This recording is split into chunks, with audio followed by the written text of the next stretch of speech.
E depois nós começamos já os textos bíblicos, que não são poucos, são vários textos bíblicos que tratam desse assunto.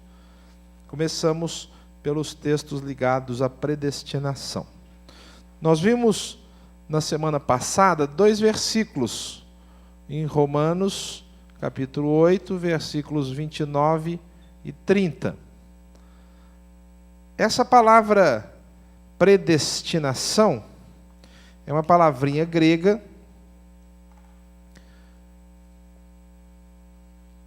transliterada da seguinte forma: pro-orizo.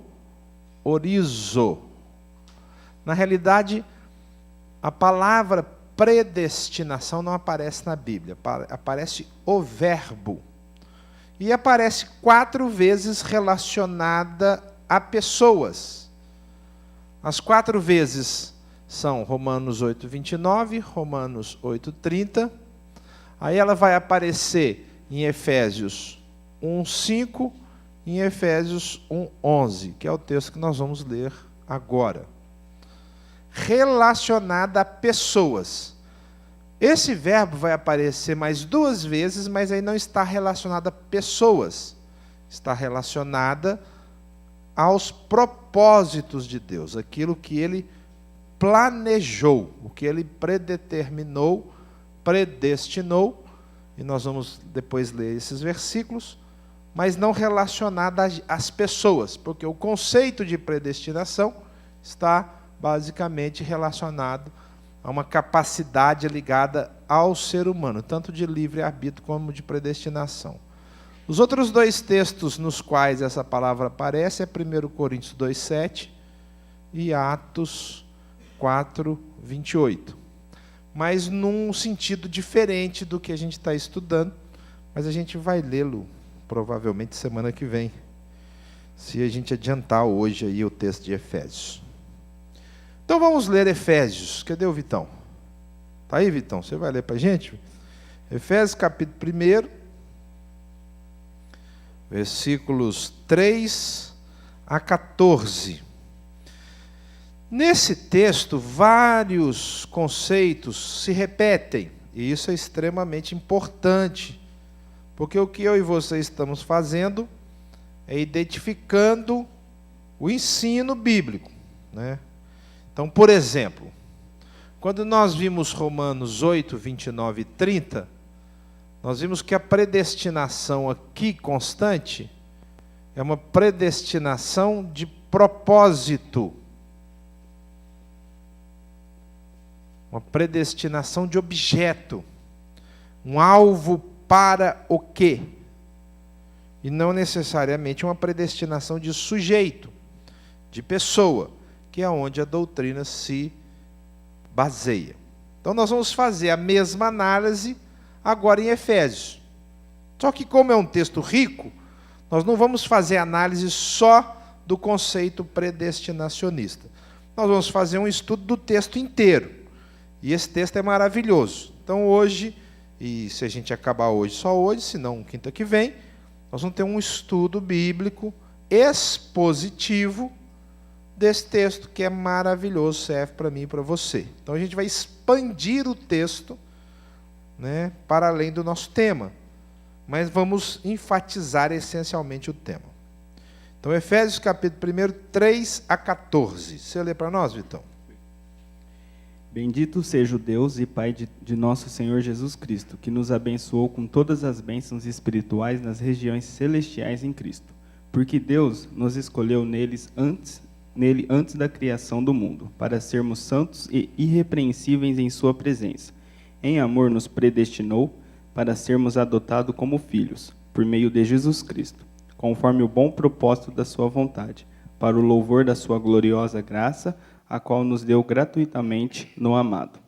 Nele temos a redenção por meio de seu sangue, o perdão dos pecados, de acordo com as riquezas da graça de Deus, a qual ele derramou sobre nós com toda sabedoria e entendimento, e nos revelou o mistério da sua vontade, de acordo com o seu bom propósito que ele estabeleceu em Cristo, isto é, de fazer convergir em Cristo todas as coisas, celestiais ou terrenas, na dispensação da plenitude dos tempos. Dispensação da plenitude dos tempos. Neles fomos também escolhidos, tendo sido predestinados conforme o plano daquele que faz todas as coisas segundo o propósito da sua vontade, a fim de que nós, os que primeiro esperamos em Cristo, sejamos para o louvor da sua glória. Quando vocês ouviram e creram na palavra da verdade, o evangelho que os salvou, vocês foram selados em Cristo com o Espírito da promessa, que é a garantia da nossa herança até a redenção daqueles que pertencem a Deus, para o louvor da sua glória. Isso. Se você fosse escolher um versículo mais importante desse texto, e você prestou atenção, né? Qual você escolheria?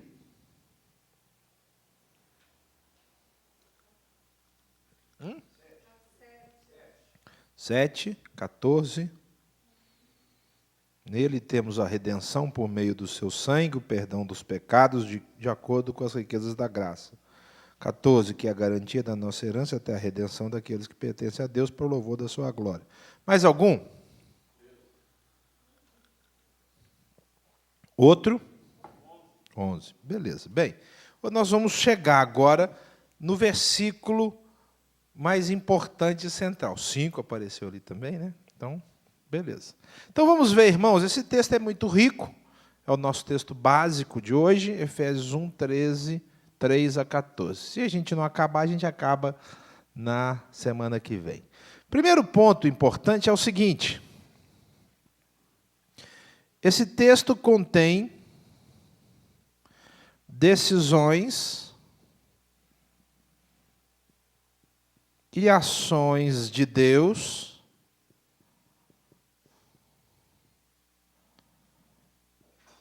no passado.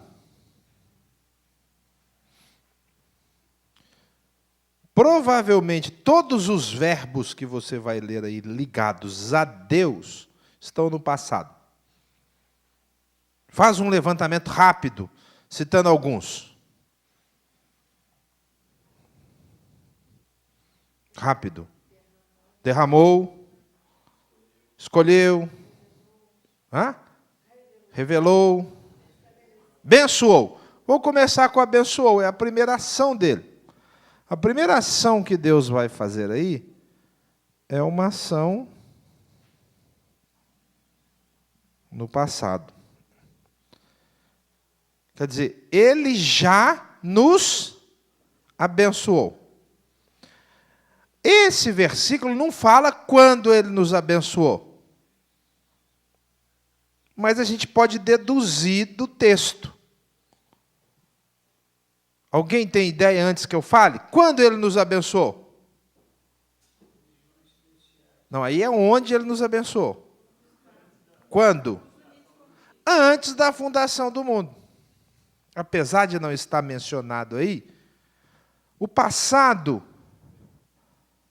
a que se refere esse texto é esse passado antes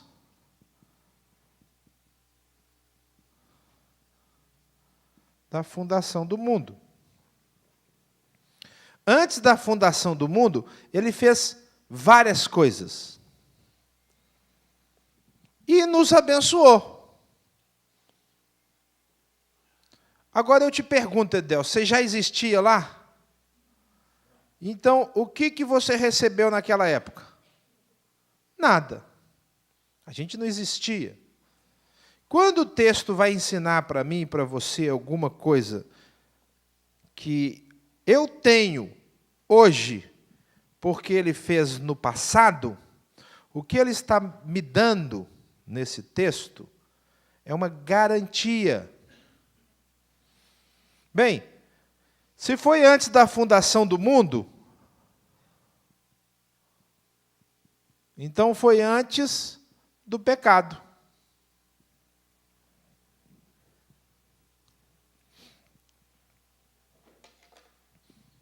Não precisa do pecado para ele ter me abençoado. Ele já definiu que eu, que creio, já fui abençoado antes da fundação do mundo. O que Paulo, inspirado pelo Espírito Santo, está então mostrando para a gente nessas decisões e ações de Deus? Aparece aí a palavra que esclarece para nós o que ele está mostrando. Olha lá. Versículo 11. Alguém lê aí, por favor. Pode ler. Pois tudo é feito de acordo com o plano e a decisão de Deus. Ele nos escolheu para sermos o seu próprio povo, unidos com Cristo de acordo com a sua vontade e com o que ele havia decidido desde o princípio. Então, o que o Senhor, através de Paulo, está revelando para a gente? O plano. Os não. Está escrito os planos aí? Está escrito aí o plano. O que está descortinado para nós nesse texto é o plano de Deus para os seus filhos. E esse plano ele começa dizendo: ele já nos abençoou. Nos abençoou com o quê?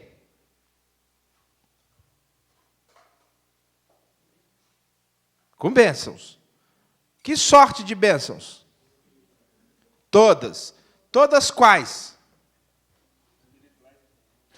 Todas as bênçãos o quê? Está escrito isso aí na sua Bíblia? Está escrito na sua? O que está escrito na sua? Versículo 3. Ele nos abençoou com toda sorte de bênçãos espirituais e terrenas. Está escrito assim? Como é que está escrito? Nos abençoou com toda sorte de bênçãos espirituais. Então, dentro do plano de Deus, eu e você já fomos abençoados com bênçãos espirituais. Quantas delas? Todas.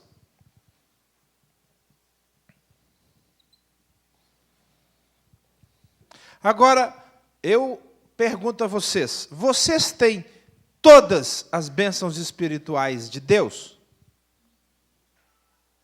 Não, não tem.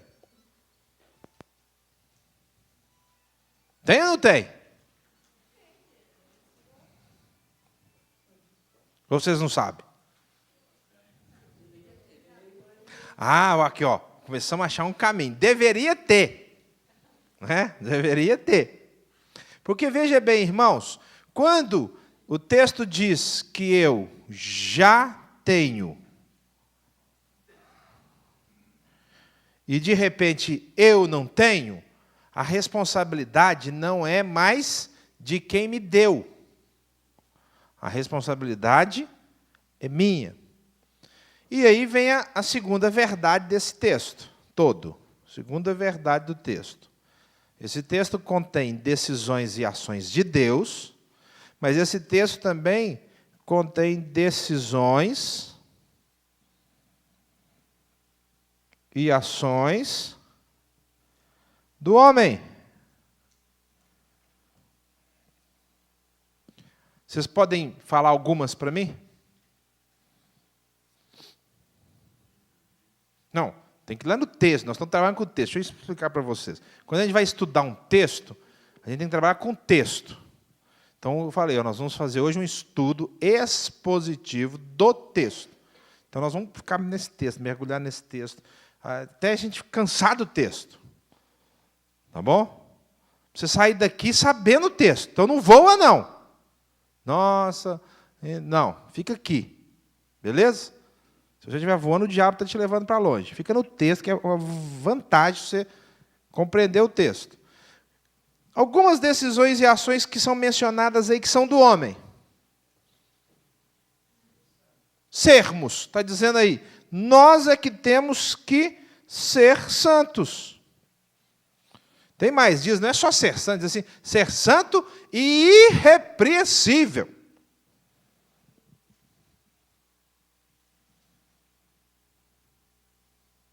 Eu perguntei se você tem todas as bênçãos. Agora eu vou mudar de pergunta. Você se considera uma pessoa irrepreensível? Pessoa irrepreensível é aquela que anda certinha. É paralelo e similar a santo. Se considera? Pois é, entendeu? Então, muitas vezes eu e você não temos as bênçãos espirituais. Por quê? Porque nós não somos santos e irrepreensíveis.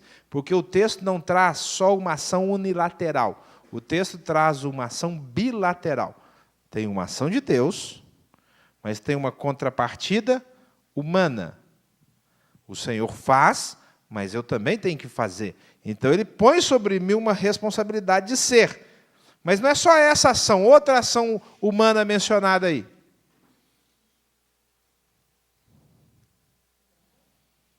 Não, em amor é de Deus. Ele faz em amor.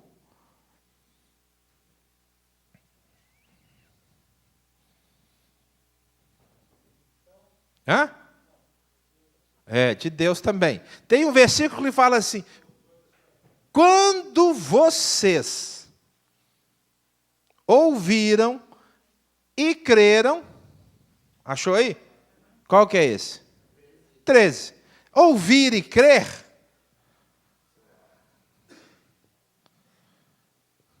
Não, selado é de Deus. Ouvir e crer não é coisa de Deus, é coisa minha. É minha responsabilidade ouvir e crer. Então, o que Paulo vai fazer, né, nessa introdução que eu estou mostrando, é mostrar que no plano existem ações e decisões de Deus e existem ações e decisões humanas. Que as ações não são exclusivas de Deus. Existe uma participação humana, ainda que as ações de Deus são muito maiores do que as nossas. Mas tem que ter ação minha também. Então, há uma responsabilidade de Deus e há uma responsabilidade do homem. Ficou claro isso no texto? Deu para enxergar? Vamos para frente? Então, vamos ver agora as ações de Deus primeiro. Né? Que ações são essas que Deus fez?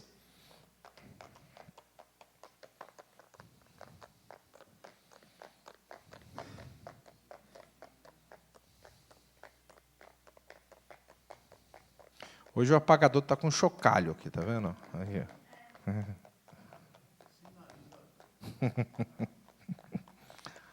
Ah, beleza. É bom que ninguém dorme, né, Enzo? Então, o plano de Deus envolve ações dele. A primeira, nós estamos seguindo a sequência do texto, não a sequência cronológica das ações. A primeira nós já vimos. A primeira ação de Deus é a ação de abençoar. Ele já nos abençoou e nos abençoou com toda sorte de bênçãos espirituais. Isto quer dizer que, se eu e você não usufruímos as bênçãos espirituais, não é responsabilidade dele. É nossa. Das terrenas, ele não fala nada.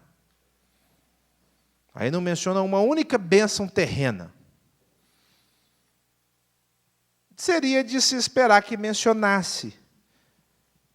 Mas não menciona porque a bênção terrena, ela é completamente relativa. A bênção terrena é diferente da bênção espiritual. A bênção espiritual é absoluta. O que ela significa em todas as circunstâncias. Por exemplo, sabedoria é uma bênção absoluta. Sempre que você tiver e usar sabedoria, você vai escolher a melhor solução. Paz é uma bênção absoluta. Sempre que você tiver, você vai estar bem em todas as circunstâncias. Sofrimento, que é uma bênção terrena e não espiritual, é relativa. Tem hora que sofrer vai ser uma bênção. Tem hora que quando você sofre, você se converte. Então, o sofrimento foi usado por Deus para trazer uma bênção infinitamente maior do que o que ele representa no instante. Então, enquanto a bênção espiritual é absoluta, parênteses,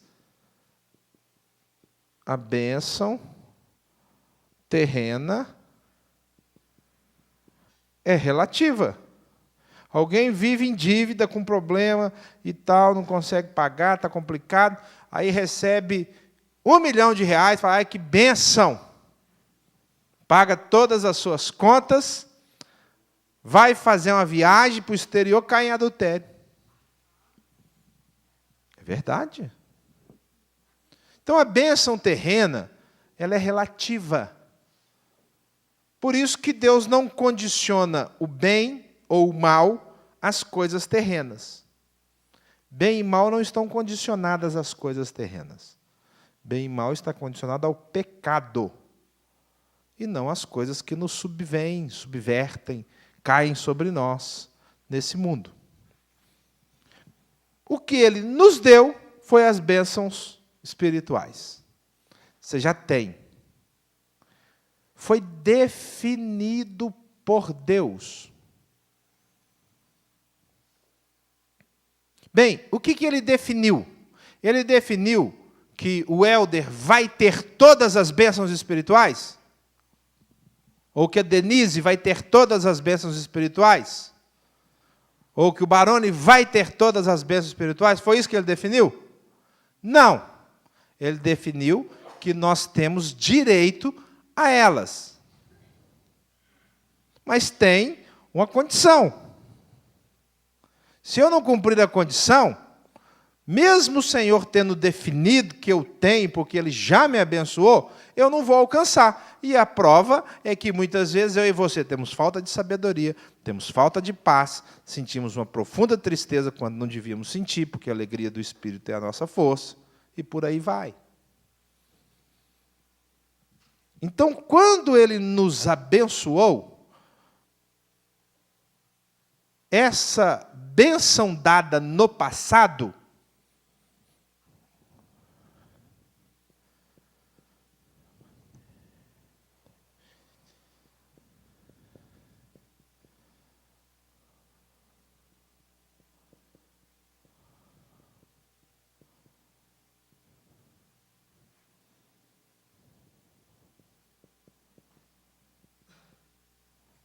é uma definição de benefícios adquiridos.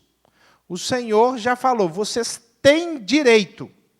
É um direito.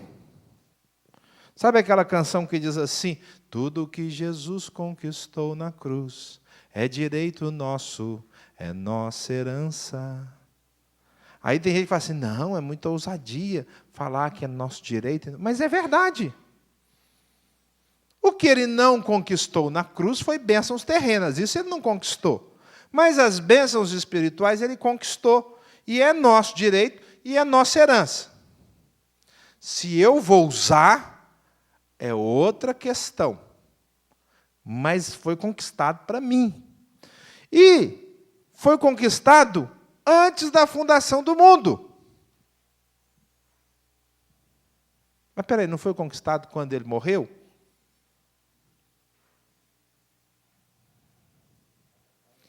É porque nós estamos diante de um plano. Então, se a gente fosse traçar uma linha de um plano,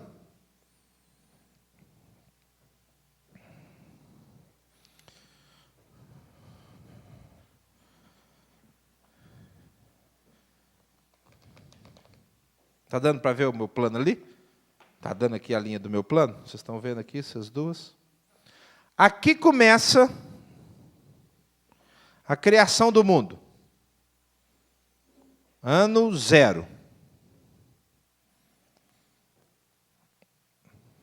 Aqui Jesus morreu.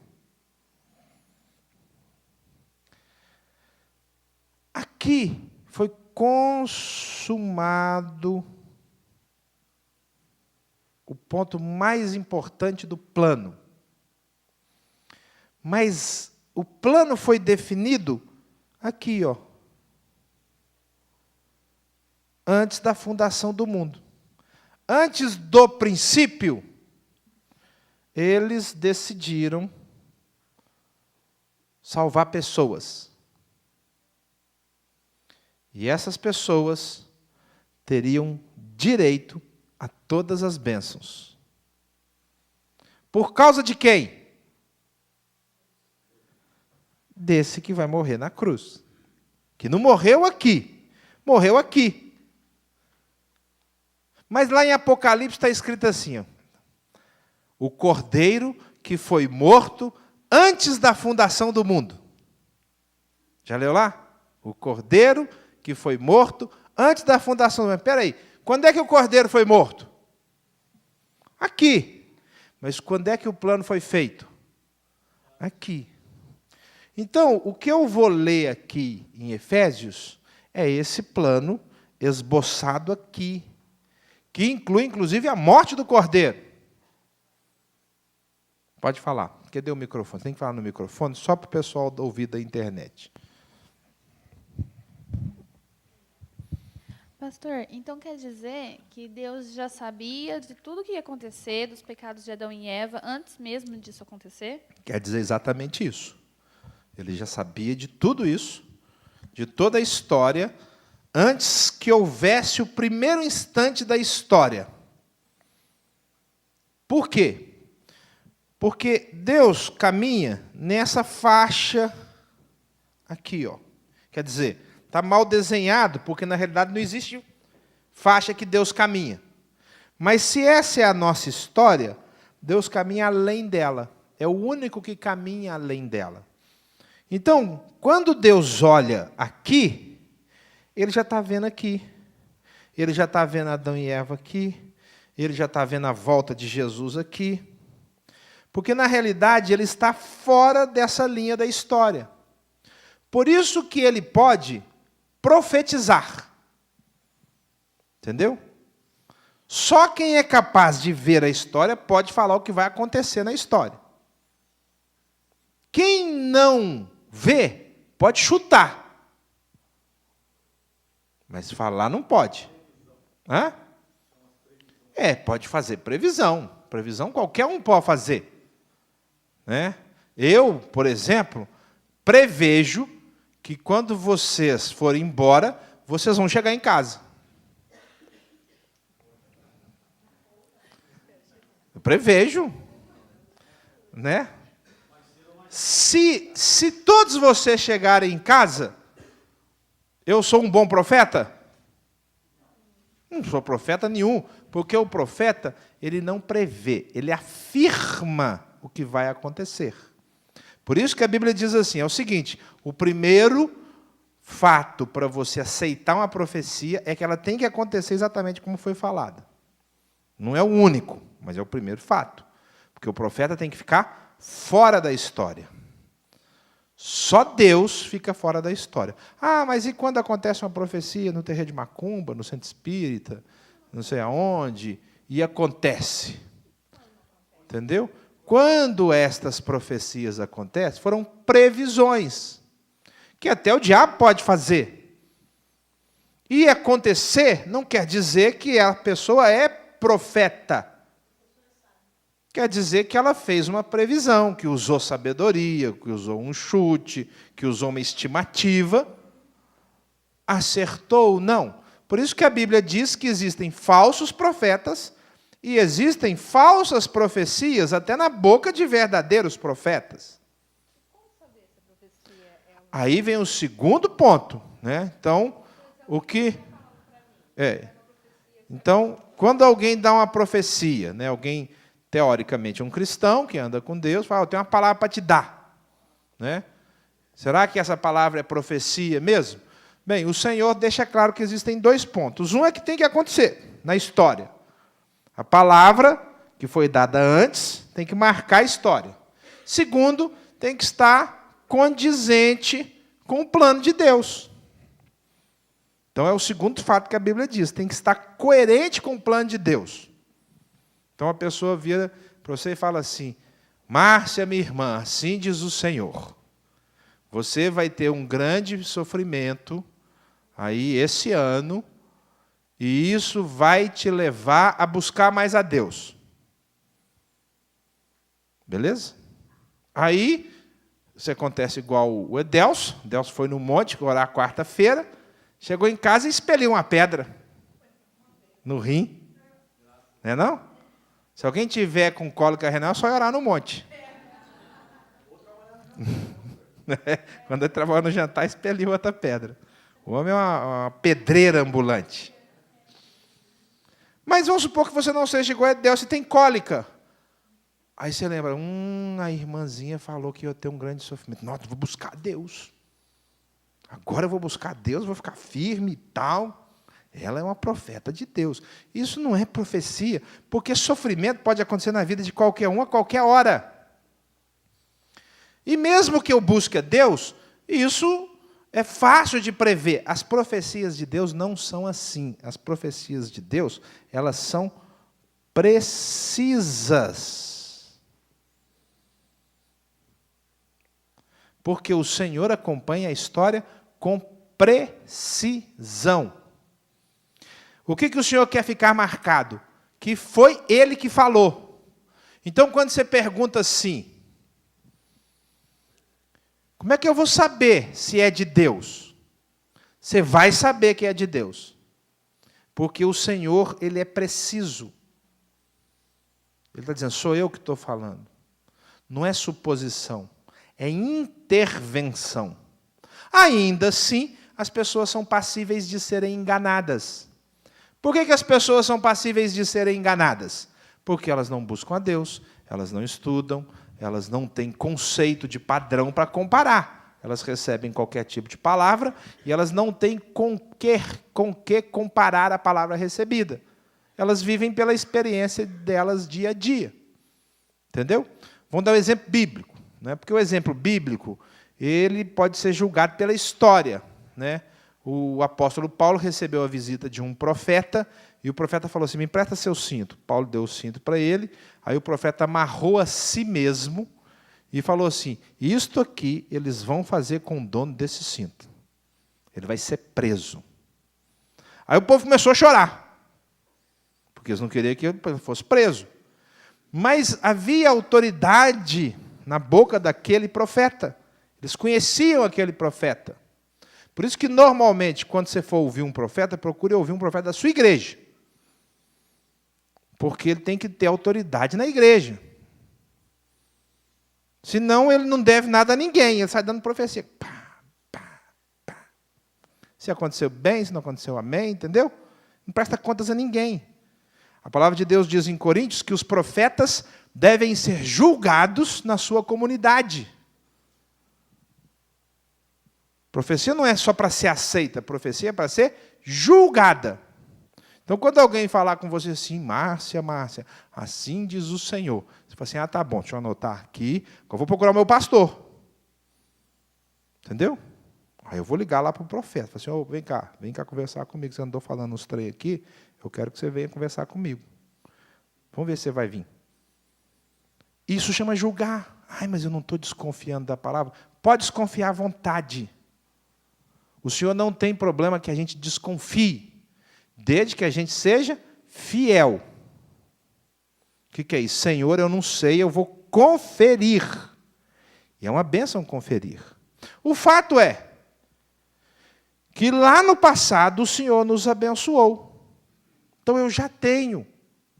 Se eu não estou usando, a responsabilidade é minha. Não é de Deus. Irmãos, Ele já nos deu o fruto do Espírito.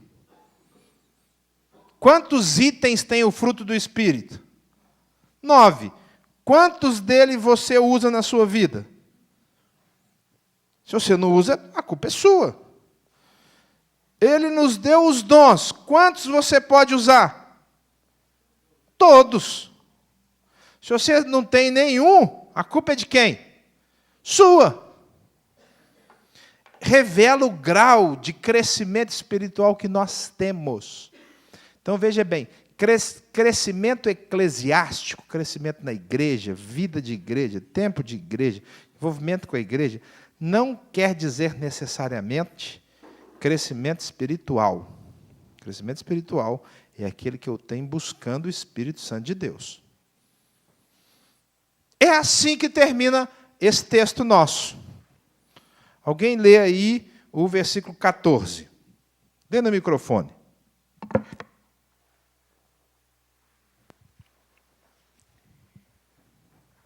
Que é a garantia da nossa herança até a redenção daqueles que pertencem a Deus para o louvor da sua glória. O que é a garantia? Não, a herança não. O que garante que a gente vai receber a herança? Lê o 13, então, gente. Vocês estão ruins de prestação de atenção. Lê o 13. Quando vocês ouviram e creram na palavra da verdade, o evangelho que os salvou, vocês foram selados em Cristo com o Espírito da promessa. Isso. Então, eu vou fazer uma pergunta pegadinha. Qual é a garantia? Agora eu vou fazer a pergunta sem pegadinha. Quem é a garantia? Me ajuda aí, né, gente? Uai, é só um. A garantia é o Espírito Santo. Por que o Espírito Santo é a garantia destas bênçãos? O versículo 14 diz que ele nos garante o quê? Uma herança. Qual é a herança?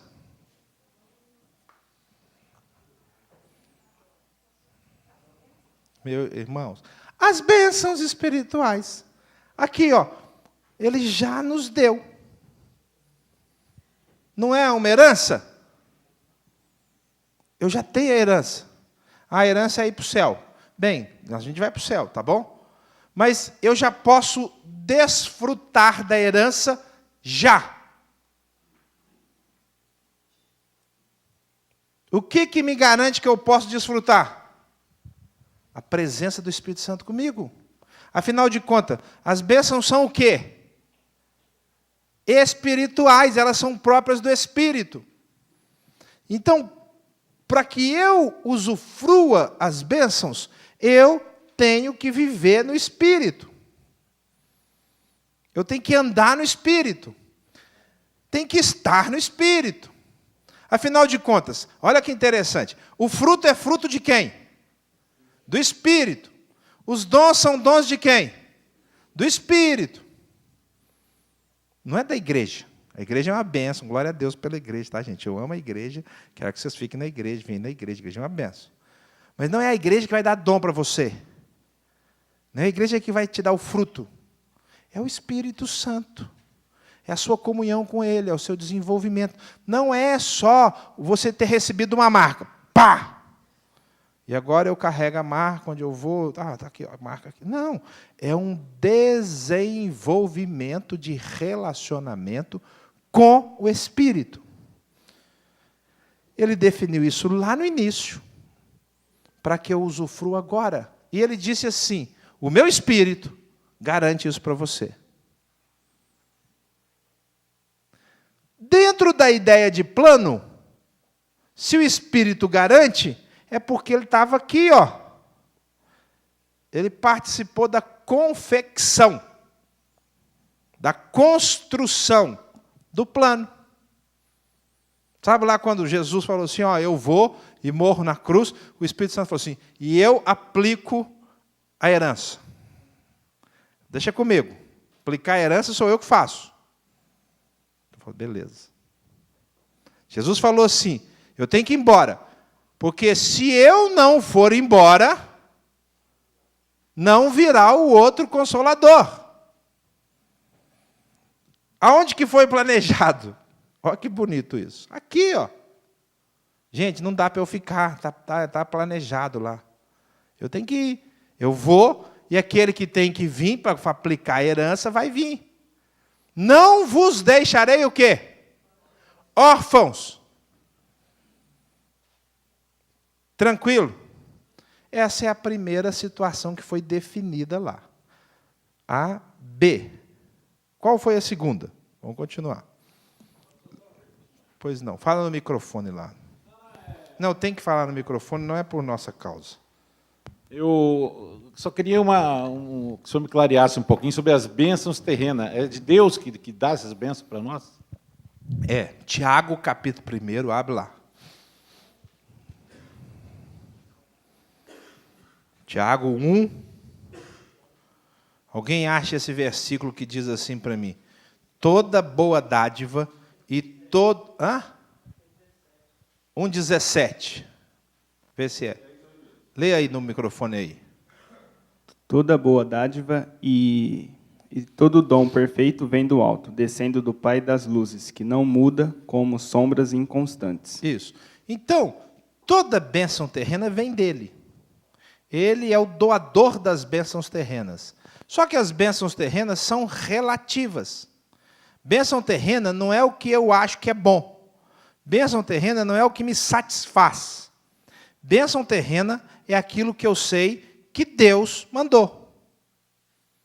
Então, Deus faz nascer o sol sobre justos e injustos. E manda a chuva sobre justos e injustos. Por merecimento? Não tem nada a ver com merecimento, absolutamente. Tem hora que o sol é bom, tem hora que o sol seca. Tem hora que a chuva fecunda, tem hora que a chuva inunda. E não tem nada a ver com merecimento. Ele manda. Eu é que tenho que entender como Deus está agindo. Lá em Isaías, o Senhor fala assim: eu crio a luz e formo o mal. Esse mal não é o mal moral, o pecado. É o mal que acontece na minha vida. E ele está dizendo, às vezes eu faço mal, porque o mal é uma bênção. Mas nós já estudamos isso aqui, Barão, tem uns 2, 3 estudos, se você quiser, ele tem. Temos 2, 3 só sobre bênção terrena. Bem, então, vamos ler de novo. Efésios 1, nós já lemos o 3, vamos para o segundo ponto.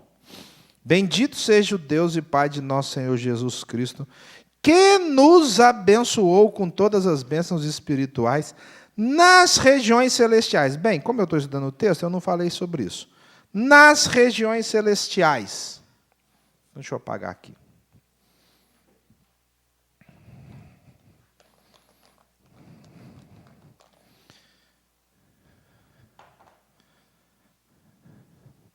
Então, nós somos abençoados nas regiões celestiais.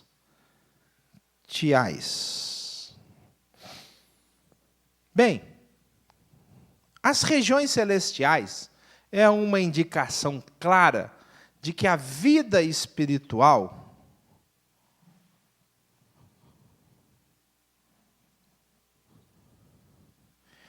permeia a vida material.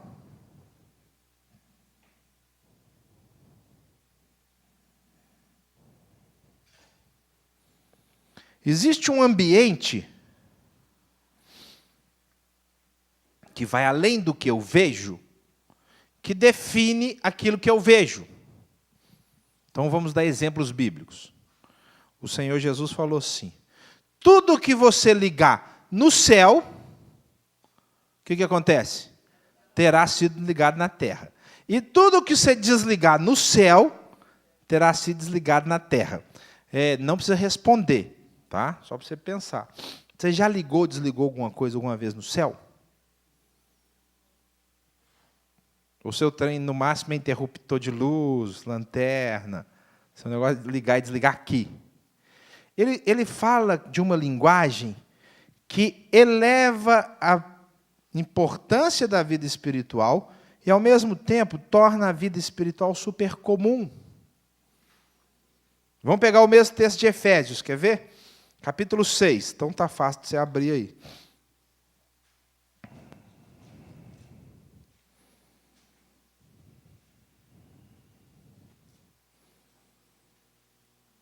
Versículo 11 e 12. Efésios 6, 11 e 12.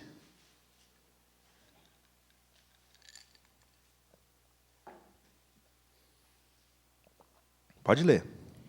Vistam toda a armadura de Deus para poderem ficar firmes contra as ciladas do diabo. Pois a nossa luta não é contra seres humanos, mas contra os poderes e autoridades, contra os dominadores deste mundo de trevas, contra as forças espirituais do mal nas regiões celestiais. Isso.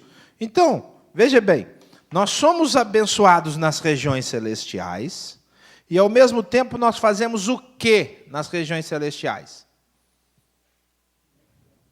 Lutamos. Isto quer dizer que as regiões celestiais fazem parte de uma vida que o mundo não ensina, não mostra, não revela, mas que é extremamente natural, normal para o cristão. É a famosa chamada vida espiritual. Nessa vida eu entendi que Deus trata comigo porque eu ando no Espírito Santo. Então eu começo a usufruir de bênçãos chamadas fruto e dons. E eu sei que é sobrenatural.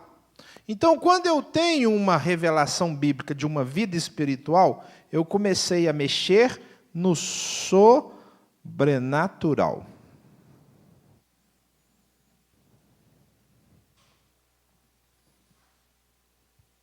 Mexer no sobrenatural não é caso de terror.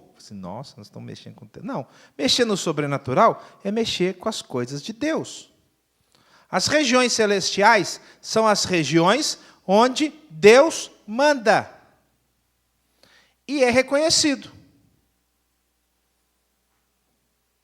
Alguém lembra aí da oração do Pai Nosso? Lá na oração do Pai Nosso fala sobre as regiões celestiais. Quem lembra qual parte?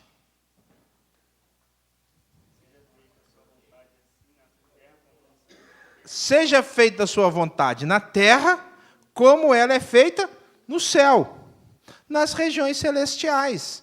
Então ele está dizendo assim, eu e você temos que acostumar a viver nessas regiões celestiais, que é a parte da vida que não é material, que tem alguma coisa por trás.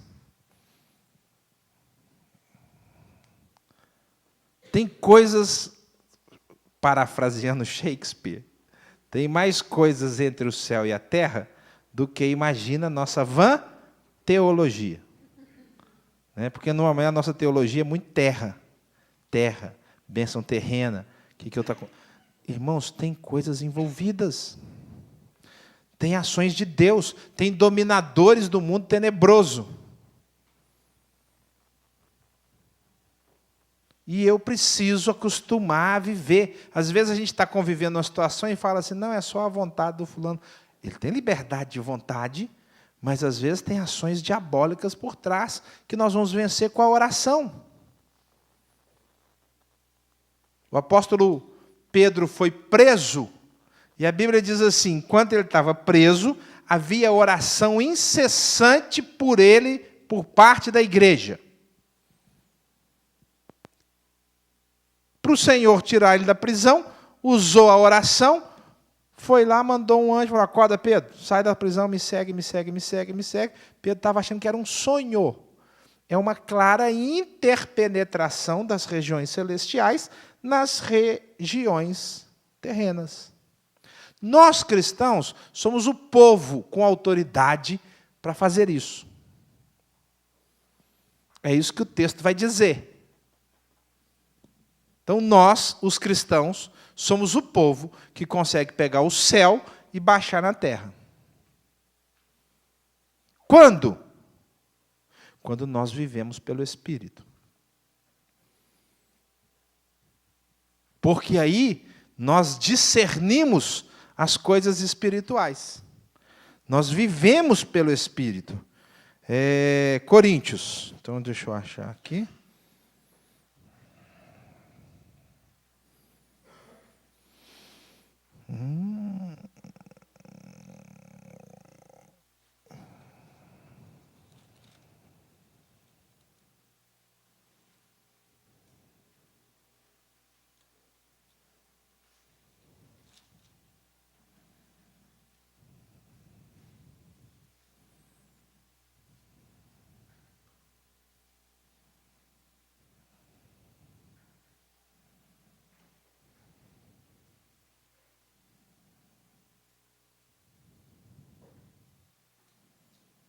Não vou achar.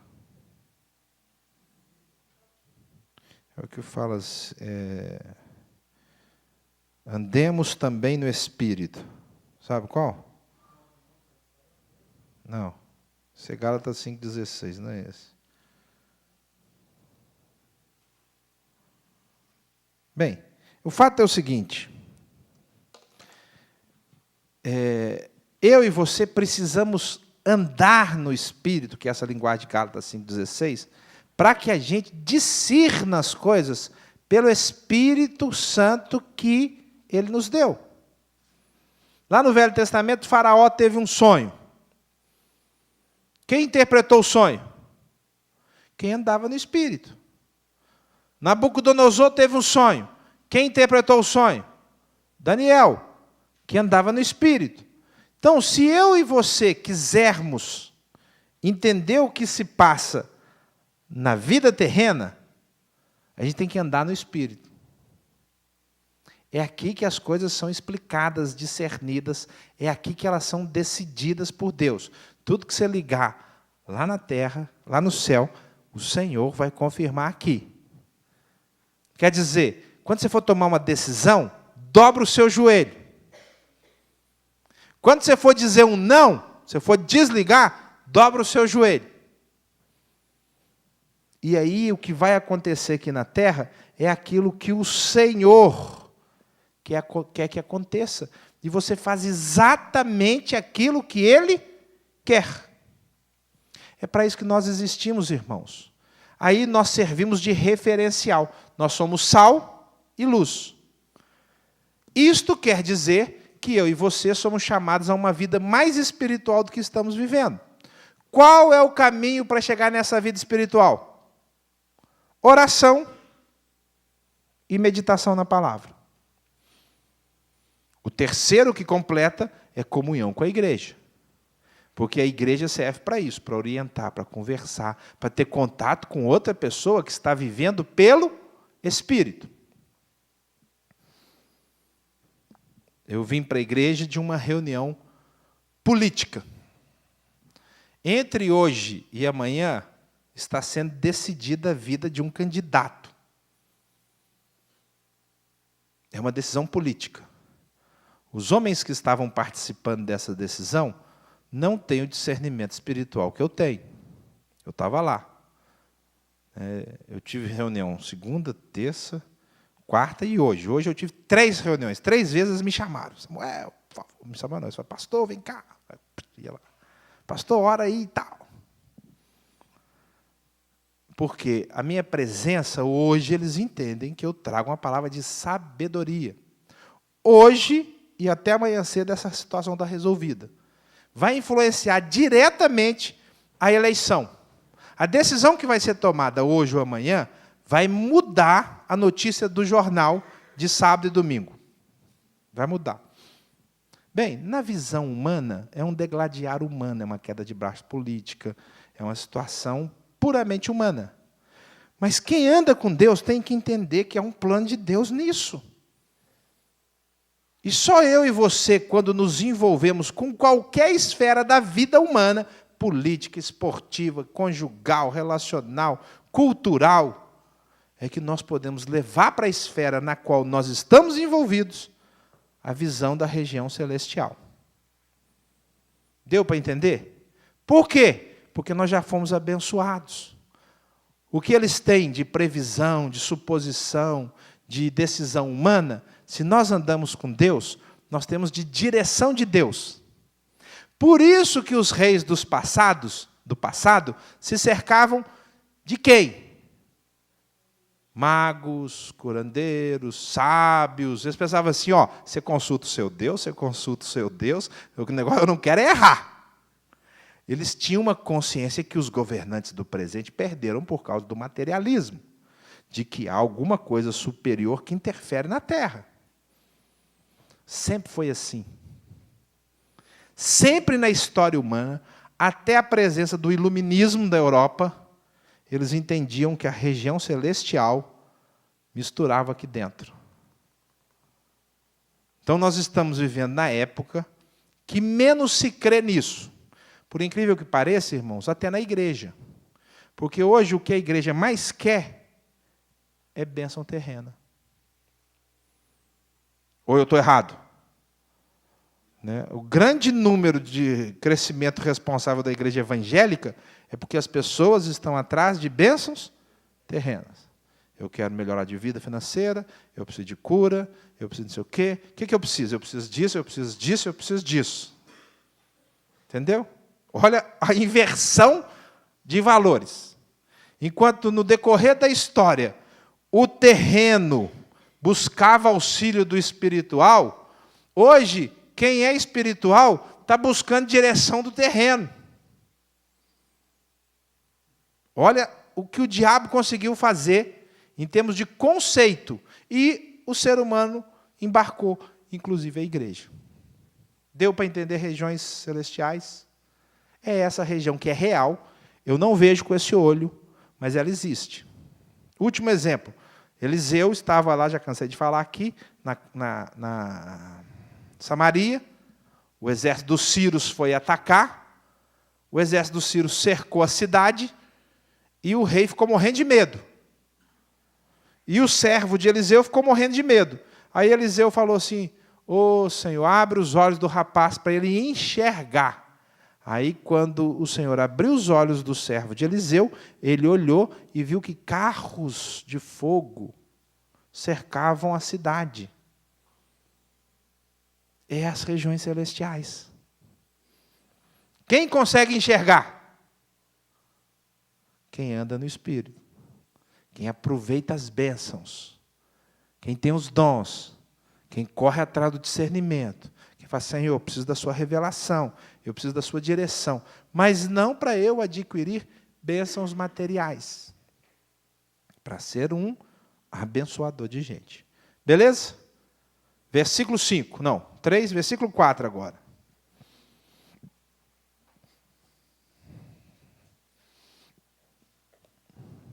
Pode ler.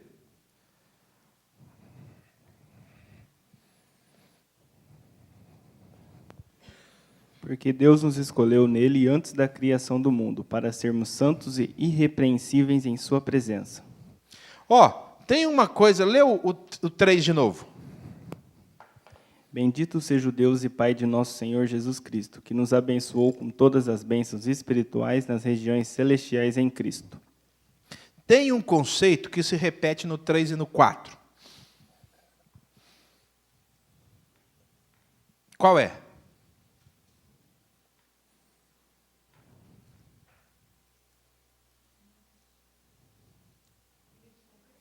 Nele. Ele nos abençoou em Cristo. Ele nos escolheu em Cristo. Então, a partir de agora, do versículo 3, sempre vai aparecer como prioridade Jesus Cristo. Onde Ele nos abençoou? Em Jesus Cristo. Aí nós vamos para a parte B. Ele nos escolheu. Nele. Então, Jesus é o ponto central desse texto todo. Dever de aula, não é de casa. Para você fazer enquanto eu vou falando. Jesus é o ponto central desse texto todo. Qual é o versículo mais importante desse texto? Enquanto você procura, ele nos escolheu nele. Continua o texto. O versículo 4 ainda.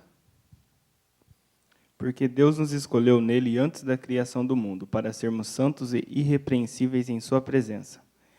Em amor nos... Não, esse é só esse. Então, veja bem, nós já vimos que ele nos escolheu antes da fundação do mundo, porque foi lá que ele nos abençoou. Então, ele nos escolheu no passado. Agora, se ele nos escolheu, nós somos o quê? Tem uma tradução diferente de escolheu. Tem uma tradução aí mais antiga que usa outro tipo de verbo. Quem tem essa tradução aí? Quem tem? Elegeu. Lê aí, está aí? Pode ler.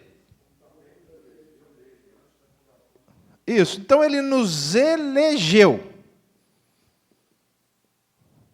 Se ele nos elegeu, nós somos o quê? Eleitos.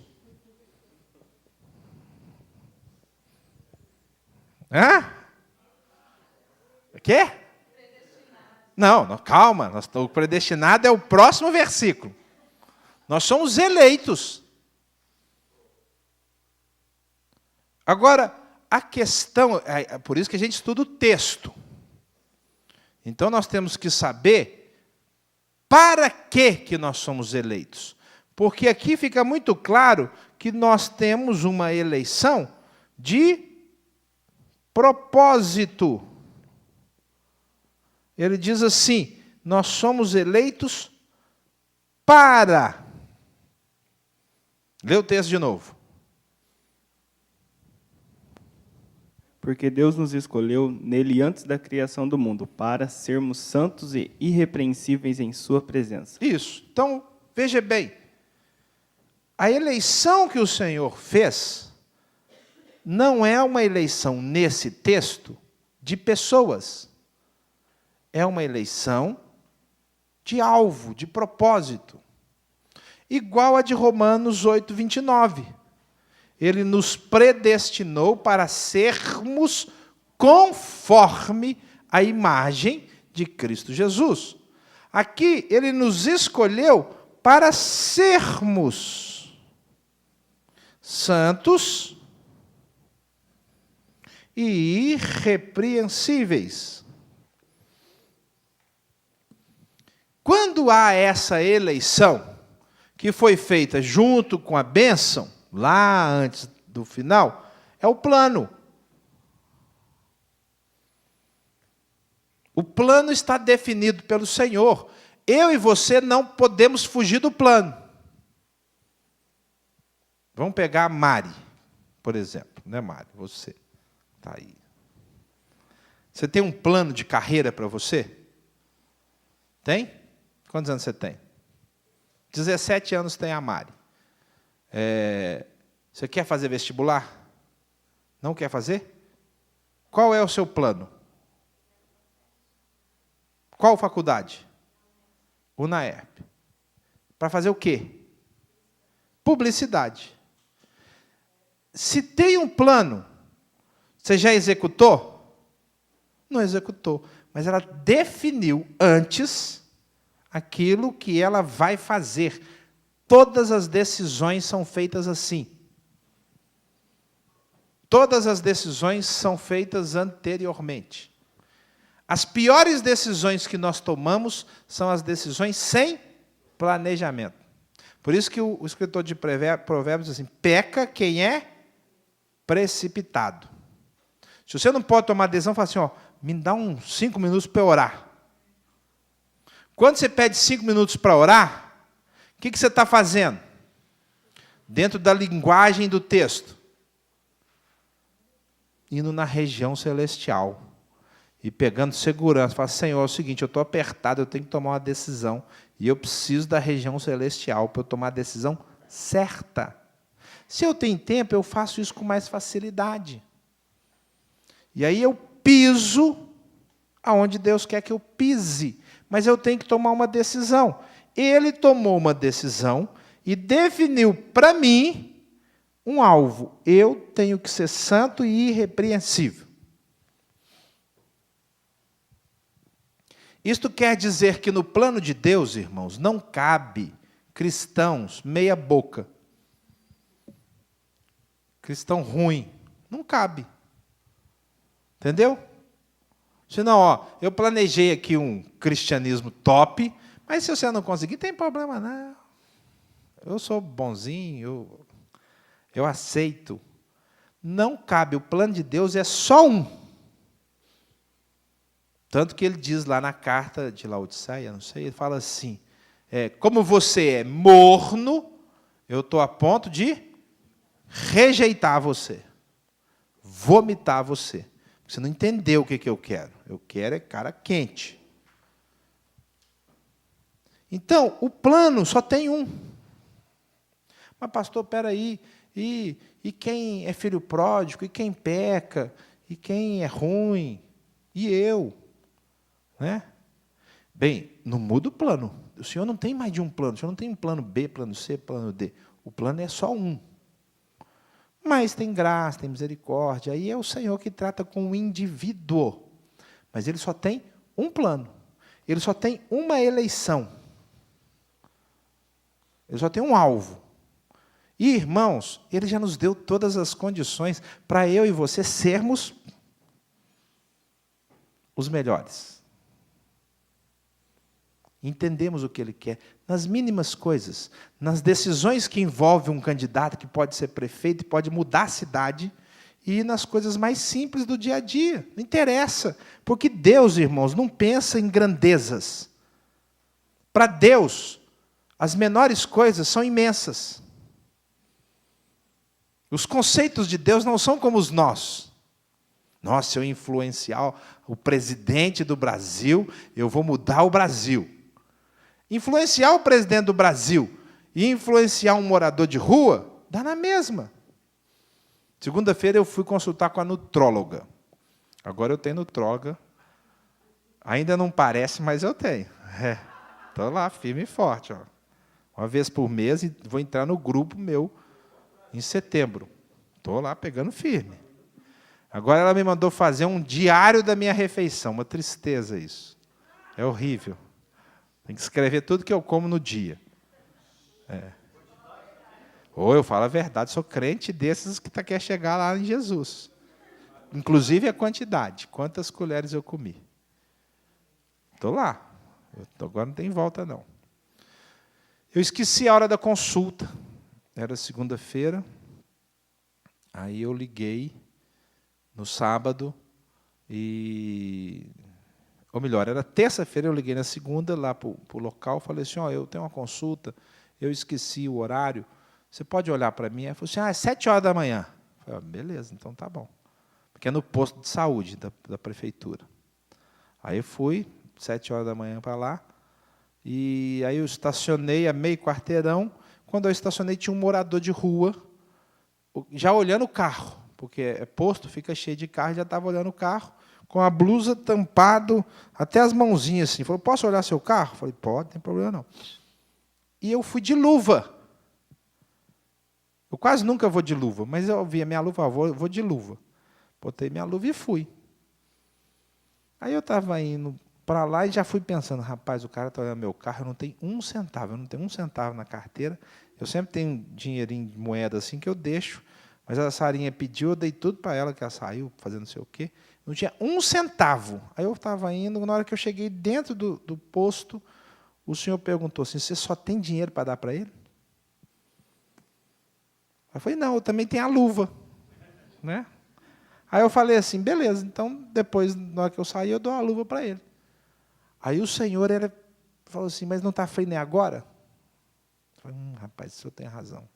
Aí eu saí, fui lá no morador de rua, falei assim, deixa eu te falar, você está com frio na mão? Ele falou, eu estou. Você quer minha luva? Eu falei, não vai fazer falta para o senhor? Não vai. Aí eu tirei a luva, dei para ele. Voltei e fui para a consulta. Demorou 1h15. Então, quando eu saí, já estava quente. Não estava tão frio quanto estava às 7h da manhã.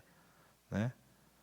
Aí eu voltei, ele estava lá sentado. Ele falou, o senhor quer a luva de volta? Eu falei, não, pode ficar. Ele não me pediu nenhum centavo.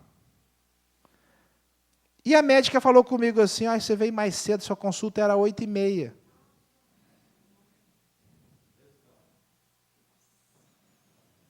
É ruim ou é bom?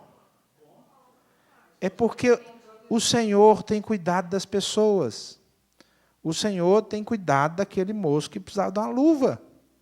Isso é tão importante quanto influenciar um general numa batalha. Porque o Senhor valoriza um copo de água fria. Para o Senhor, o que Ele quer é saber quem ouve. Agora, eu mesmo não precisava ter dado a luva. Eu podia não ter dado. O Senhor não vai mudar as pessoas, não vai obrigar as pessoas. O Senhor vai falar, para agora e vai lá, senão eu te castigo. Ele não vai fazer isso. Ele mexeu nas circunstâncias de tal forma que eu cheguei na hora que a pessoa precisava. Mas se eu não souber andar no Espírito, eu não vou ser santo. Na Veja da semana passada, quem lê Veja, saiu o casamento de um cara goiano. Você leu, Eli? O cara gastou 8 milhões no casamento. 8 milhões de reais. O bolo, só o bolo custou 40 mil. Você acredita? 8 milhões ele gastou no casamento. Não, foi um trem francês. 8 milhões. Aí falou assim, mas você não tem, você gastou 8 milhões? Aí ele falou assim, é um cara, um advogado aí. Falou assim, o dinheiro é meu, não é corrupção, não foi roubado, eu estou investindo na minha esposa. Ele tem 60 e tantos anos, a moça tem 24. Aí eles falaram assim. Aí eles falaram assim. Está vendo como é que vocês são maldosos? Vocês são maldosos. Vocês são maldosos, está vendo? Aí falou assim, o cara perguntou, vem cá, mas você não acha que ela está te dando golpe? Aí ele falou assim, não, quem está dando golpe não sou eu. Que era uma velha. Na cabeça dele, 60 anos é velho. Eu quero desfilar uma moça nova. Entendeu? Ele é consciente do que ele está fazendo. Ponto final. Chegou a Veja dessa semana, tem a carta do leitor, que as pessoas comentam as reportagens passadas. A reportagem, os comentários foram assim, olha, eu concordo com esse cara, afinal de contas o dinheiro não é roubado, ele faz o que ele quer com o dinheiro dele. Não é de corrupção? Está aí um bom exemplo. Aí outro escreveu assim, legal, está investindo na família. Ó que ótimo. Né? Gente, isso é tão mundano. Porque quando alguém gasta 8 milhões numa festa de casamento, pode ser o que for, ser santo e irrepreensível é entender o que Deus quer fazer no mundo. O Senhor quer que a gente viva para Ele. O referencial desse cara é exatamente mundano. Não tem referencial de regiões celestiais nenhuma. Está certo que o dinheiro é dele, ele faz o que ele quiser, tem que dar satisfação para ninguém. A não ser para Deus. Não é para mim que ele vai dar satisfação. Ser santo e irrepreensível é entender que eu dou satisfação para Deus. E eu tenho que fazer o que o Senhor quer, sempre. Seja com uma luva, seja com 1 milhão. Coisa mais difícil é encontrar gente que doa 1 milhão, sabia? Porque as pessoas acham, não, é muito dinheiro para doar. Até quem tem sobrando. Não posso doar muito, porque senão, o que eles vão fazer com 1 milhão? Por isso que o Senhor falou assim, olha, é mais difícil um rico entrar no céu do que passar um camelo no fundo de uma agulha. Porque ele começa a pensar, não que tudo que ele tem é Deus que deu, e ele tem que aplicar, igual ele aplica 10 centavos. Por isso que a pessoa que tem menos, tem mais facilidade de ser desprendido. Não obrigatoriamente. Tem muita gente que não tem nada e, mão de vaca. E ainda é invejoso. Nós fomos eleitos para sermos santos e irrepreensíveis. Esse é o nosso alvo. Então, a eleição também é de objeto. A eleição não é de sujeito. Nesse texto, o Senhor não está falando que Ele escolheu uns para ir para o céu e não escolheu outros. Ele está dizendo que Ele escolheu um padrão, um alvo, um objetivo. Para quem? Para quem ouvir e crer, que está escrito lá. Se eu ouvir e crer, eu já sei o que eu tenho que ser. Eu posso falar, eu sou um eleito. Eu sou um eleito para ser santo e ser irrepreensível. Se eu não for, eu estou errado. Eu já fiquei aquém do padrão que o Senhor estabeleceu para mim. Ele estabeleceu quando? Quando Jesus falou assim, eu sou o padrão. Pronto, acabou. Dançamos. Porque o padrão é Ele. Se é Ele, é santo e irrepreensível. É o que Paulo diz em Romanos 8, 29. Nós temos que ser conformes a imagem dele. E a imagem dele é santa e irrepreensível. Então, irmãos, o Senhor não espera menos de mim e de você do que santidade e irrepreensibilidade. E se eu e você andarmos nele, nós vamos conseguir. Lê o versículo última vez. 1:4.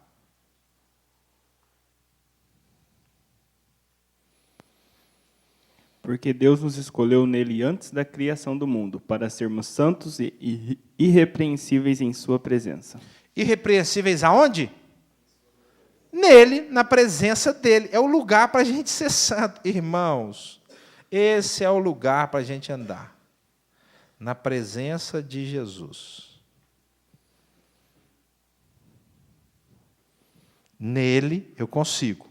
Ah, mas ser santo nesse mundo é tão difícil. É lógico, sem ele você não consegue. Mas se você andar na presença dele, se você acordar com ele, você vai ver a presença dele. Você vai experimentar o poder dele. Ele vai falar assim, João, você consegue porque eu estou com você. Vão lá, Jesus, o Senhor está comigo. Você discerne a presença dele. O Senhor está aqui. E quando o Senhor está aqui, o lugar que ele está é o quê? Santo. Tira a sandália do seu pé, porque o lugar que você está é santo. E se você está na presença dele, você tem que ser o quê? Santo. Você peca quando você sai da presença dele. Qualquer que seja o seu pecado. Então, o nosso alvo, irmãos, é andar na presença. Por isso que oração é o caminho, Bíblia é o caminho. Você tem que acordar orando e dormir lendo a Bíblia. Ou acordar lendo a Bíblia e dormir orando. Se você fizer isso com prazer, o Senhor vai ter prazer na sua vida. Vai falar assim, eu estou com você e vou te acompanhar. E o que você colocar a mão para fazer, eu vou abençoar. Tudo quanto ele faz, diz o Salmo 1:3, será bem sucedido. Você está na presença dele. Amém? Qual é o versículo mais importante?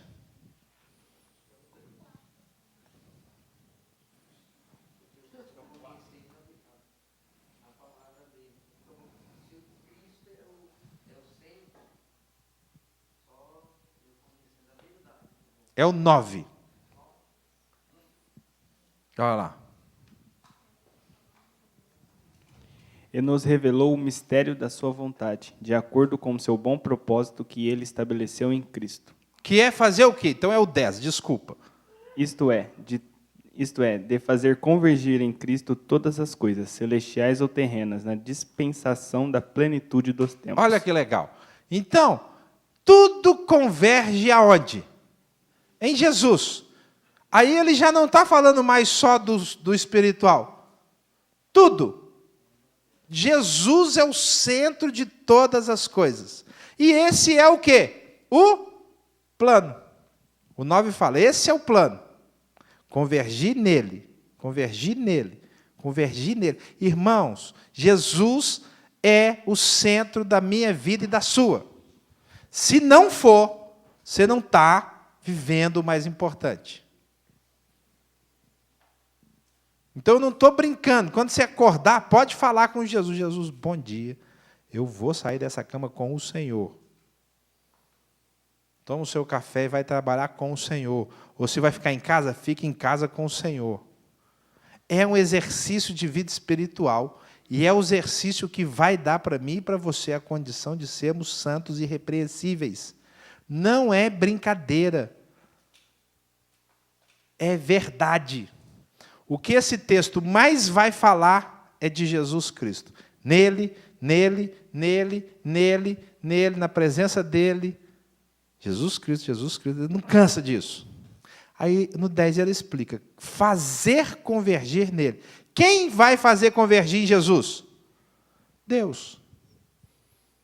Todas as coisas, as do céu e as da terra. Onde que eu e você vivemos? No céu e na terra. Nós também não lutamos nas regiões celestiais? Nós não somos abençoados nas regiões celestiais? Nós não ligamos as coisas no céu? Aí, pastor, eu não ando fazendo muito isso, eu estou meio desacostumado. Então, precisa acostumar, entendeu? Você precisa começar a viver uma vida mais celestial, na presença dele. Aí, cada vez que você for orar, você sente, você, puxa vida, Senhor, tua presença é demais. É sobrenatural, irmãos. Não dá para dividir a experiência. Não dá. Dá para trazer o ensino. A experiência você tem que ter. Se você não tiver, você não sabe o que é isso. Você sabe de ouvir. Os meus olhos te veem. Antes eu te conhecia só de ouvir, mas agora eu entendi. Caiu minha ficha. Então busca Deus, busca Jesus. E vai ser santo e irrepreensível, que Ele já te deu esse alvo. E já te deu a condição. Você pode usufruir a herança. Desde que você ande no Espírito. Não é para qualquer um, não. Não é para qualquer crente, não. É para quem anda no Espírito. Amém? A gente continua, mas faz um favor para você, não é para mim, não. Leia esse texto várias vezes. Leia, releia, leia, releia. Aproveita um dia aí que você for demorar e lê o capítulo, lê o livro todo de Efésios. Depois volta e lê de novo esse texto. Lê Efésios, lê de novo. Porque isso vai te ajudar a compreender a verdade, vai melhorar a sua vida. Fala assim, quer saber? Eu vou fazer um teste, vou orar mais. Irmãos, o Senhor age quando nós oramos. Que Deus nos abençoe, Deus abençoe sua vida, te fortaleça. Vamos orar. Senhor, eu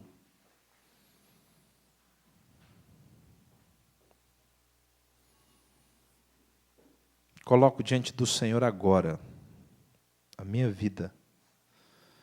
E peço que o Senhor me dê discernimento sempre onde eu estiver, de todas as coisas que estão envolvidas naquele instante, sejam as coisas da terra que eu vejo e ouço com os meus sentidos, sejam as coisas do céu, das regiões celestiais, que o Senhor pode me revelar.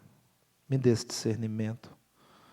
E eu estou disposto a fazer o que for que o Senhor quer, de oração, de Bíblia, de serviço, de disponibilidade nas tuas mãos, para ver o Senhor agir.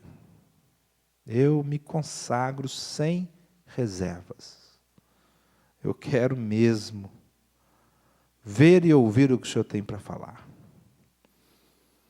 Te entrego a nossa cidade, Pai. Que o Senhor zele por ela essa noite, no dia de amanhã. Eu não tenho dúvidas que o Senhor é o Deus que nos plantou aqui, tem um plano para Ribeirão Preto. E eu peço que o Senhor revele aquilo que o Senhor quer para essa cidade e use a tua igreja como fator determinante para que o teu plano seja conhecido e os teus propósitos cumpridos. Meu Deus, que os meus irmãos aqui sintam um coração inflamado hoje. Espírito de Deus, aqueça o coração dos teus filhos e filhas, para que eles tenham um desejo sincero de serem santos e irrepreensíveis, seguindo assim o padrão que o Senhor mesmo definiu. Esse é o meu desejo também. Ajuda-nos nesse alvo e nessa luta, porque nós queremos ser para o louvor da sua glória. Bendito o teu nome, em nome de Jesus. Amém.